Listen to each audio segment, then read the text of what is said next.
I had a conversation recently with someone in my network. We were catching up, and he asked me about the process I went through to make my job switch, my career change, if you will. And then he started asking me, well, what should I think about? What would I be looking for if I was in the market? And I started I got about halfway through this stream of consciousness checklist of things, and I thought, what if I pressed record? Maybe that would be beneficial for other people who aren't on this phone call. So this is a recreation of that stream of consciousness list. I've got, a handful, maybe half a dozen things that I will share with you today. And I think most of you're either looking for something now or you will be looking for something in the future. Here are my recommendations, not because you asked, but because someone else did. And this is just what I think you should go through, or the checklist you should think about when you consider a switch. The first thing is, what are you trying to accomplish? What are you trying to do? Are you looking to get out from under the thumb of a bad boss? Are you underpaid and unrecognized for the work that you're doing in your current position? Maybe did the job just get stale?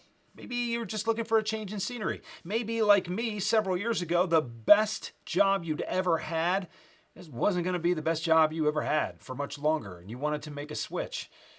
In any case, I want you to consider what you're trying to do. Some of you are going to try to advance your career. And I will caution you that a change in title does not always mean an advancement in your career. I'll get to that again here in a minute, but I just want you to consider what the purpose of this is. And there are no wrong answers. Maybe you're just bored and you want a new business card, if we even do business cards anymore. Maybe you just are looking for a bump in pay. There's nothing wrong with that. Just be clear on what your motives are. Okay? The second thing is, does the job pass the say it out loud test? Are you selling nuts to squirrels? That's pretty straightforward. Are you maybe considering a position where it's totally over-engineered for what you're actually providing? Is this something that you have a personal interest in? I mean, don't sell sporting goods if you've never thrown or kicked a ball in your life. That doesn't quite seem to fit. And when you evaluate a sales role, I mean, is it just a dumb idea? Like, these are some of the questions that you have to investigate, that you need answers for. Because there are a lot of jobs out there, and there are a lot of great job description writers who will sell you on a position before you even realize what it is you're selling. And just give it a little extra scrutiny. A good rule of thumb, and this may not apply to everybody, particularly if you're a rocket scientist, but can you explain it to your mom? And would she understand? More importantly, would she say, yeah, that makes sense. That sounds like something you'd be into. Does anybody know you better than your mom? Maybe your spouse or your partner? Those are the kinds of people that you should ask. Confer with a good friend and see what they think. That's, I think, an important rule that most people skip. They get caught up in technology and all the new things that we can do and all the benefits. And, for a while it was foosball tables and beer on tap at the office. And I think a lot of us have realized that those aren't perks. Those are things that get you to cope with having a bad job, right? So just talk to your people. See what they think. Here's a question that I alluded to a minute or so ago, and that is this new position, is this new job going to help you get closer to what you want to be when you grow up? Now, one of my favorite questions to ask people, and it hits a little differently now that I'm much older than a lot of people that I'm asking this of, but what do you want to be when you grow up? And even if you don't have a specific answer, and I don't, still at this day or at this age, I still don't know exactly what I want to be when I grow up, but I know I'm headed in the right direction, and it doesn't matter quite what it looks like. I have a pretty good idea of what it's going to feel like. If you have an idea of what you want to do later in your career, then make sure that this is a step along that path. Make sure you're getting somewhat closer to that. Even if it is a demotion in terms of title or even a lateral move. If you're going to take some non-monetary benefit from this, like new skills or getting some experience that will help you take a bigger leap in the future, then that should be evaluated as well. But ultimately, you're on a path to something near the end of your career that you want to be aware of. If you have no idea, well, then this question doesn't really apply. And there's nothing wrong with that. It means you can go explore things. You're still learning about what you're good at. You're still learning about what you like. And I can tell you from very deep personal experience that I have learned so much more by learning what I don't want to do, by realizing what I'm not good at, than I have by chasing the stuff that I'm good at. You're going to find that you're better at a lot of things than you realize, and that isn't always a great teacher. Now, when you're evaluating the position, you have to start thinking about whether or not you're going to have the resources that you need in order to thrive. Now, there's a lot of great things about working in startups. You're going to learn a lot of information. You're going to be working at a frenetic pace. You're going to have some great stories to tell when it's all said and done and when you succeed. And hopefully when you exit and get a nice cash out from the equity that you earned with your blood, sweat, and tears. At the same time, those positions tend to be under-resourced.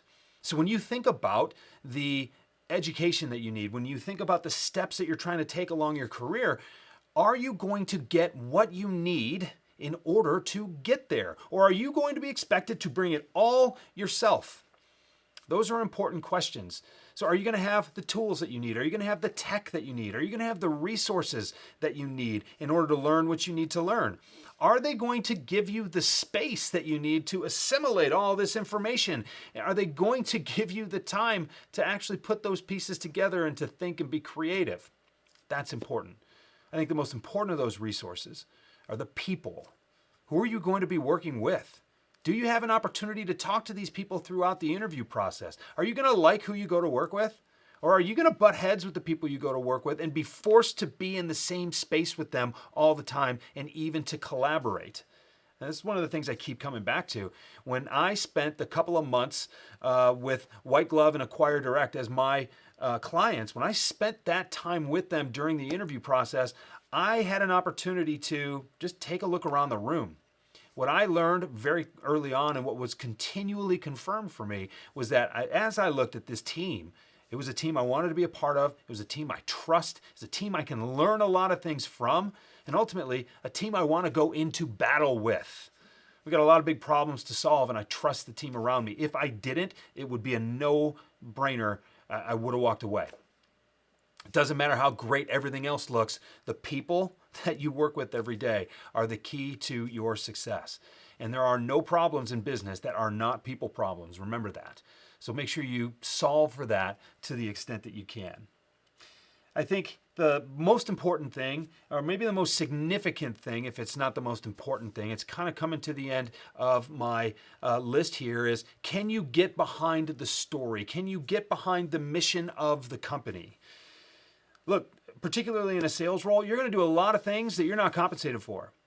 You're going to be expected to put in a lot of hard work that doesn't necessarily bear fruit right away.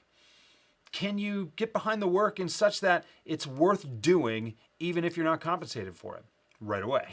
I'm not saying you should work for free. What I'm saying is, can you really connect with the purpose behind the effort in that time between when you're putting in all the effort and when the rewards actually come?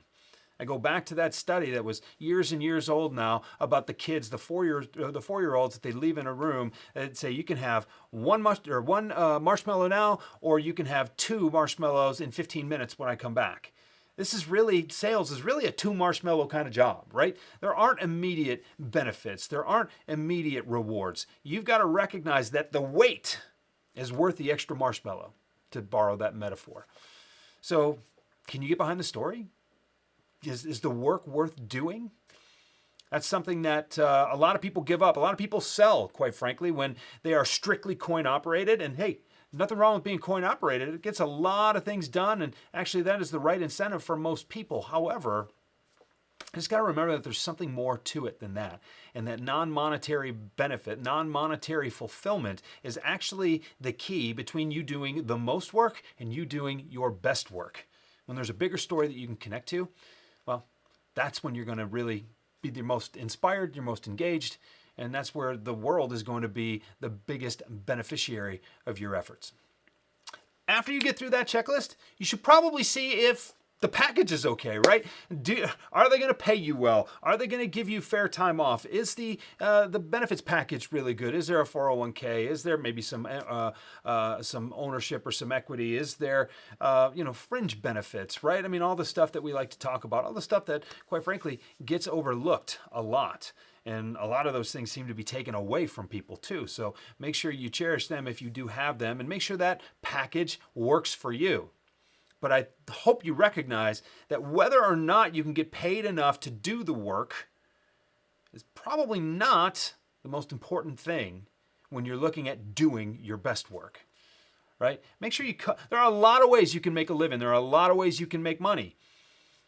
Make sure you check all the boxes on that company. Make sure that you're going to be serving yourself in your career development before you worry about whether or not you can take the check.